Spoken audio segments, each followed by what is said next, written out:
হিয়া রান্নাঘর। আজকে করবো কাঁঠাল চিংড়ি। আমরা কাঁঠালটা পারলাম, আমাদের গাছ আছে একটা পিছন দিকে, তো দাদা কাঁঠালটা পেরে দিল। তো আজকে হচ্ছে জম্পেস করে রান্না করবো কাঁঠাল চিংড়ি হিয়া রান্নাঘরে। তো কেমন লাগে দেখুন আপনারা। এই যে কাঁঠালটা কেটে রাখতে হবে, কেটে রান্না করতে হবে। আলু কাটবো ডুবো ডুবো করে।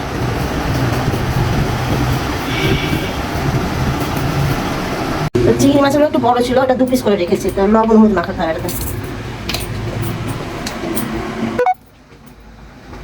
সামান্য হলুদ দিলাম। তো কড়াইয়ে তেল দিলাম, অল্পই দিলাম চিংড়ি মাছটা ভাজার জন্য। তেলটা গরম হয়ে গেছে, চিংড়ি মাছ দিলাম। চিংড়ি মাছগুলো ভাজা হয়ে গেছে, এই তেল দেবো। আমি তেলের মধ্যে জিরা ফোড়ন দিলাম। আলু যেটা কেটে রেখেছিলাম সেটা দিয়ে দিলাম। আলুটা ভাজার জন্য লবণ দিলাম।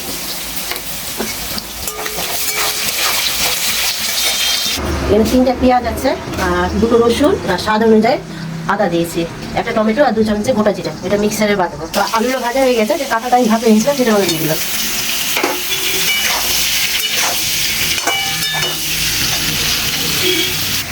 1 চামচে হলুদ, 1/2 চামচে চিনি, আর 1 চামচে ধনে গুঁড়ো, আর 1 চামচে লঙ্কা গুঁড়ো। আমার কাঁঠালটা ভাজা হয়ে গেছে, যে মশলাটা করে দিলাম সেটাকে আমি দিয়ে দেবো।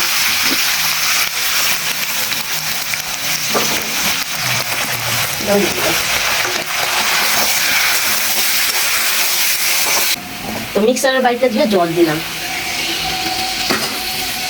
তো চিংড়ি মাছের যেটা ভেজে রেখেছিলাম সেটার মধ্যে দিয়ে দিলাম।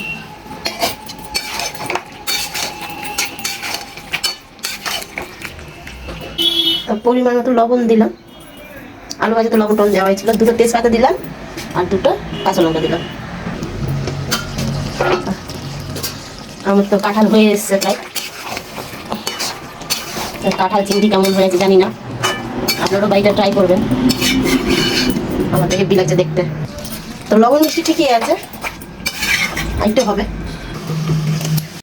তো আপনারা যদি গরম মশলা দিতে চান তো দিতে পারেন, আমাদের তো খাই না বলে দিলাম না আজকে। তো আপনারা ট্রাই করবেন।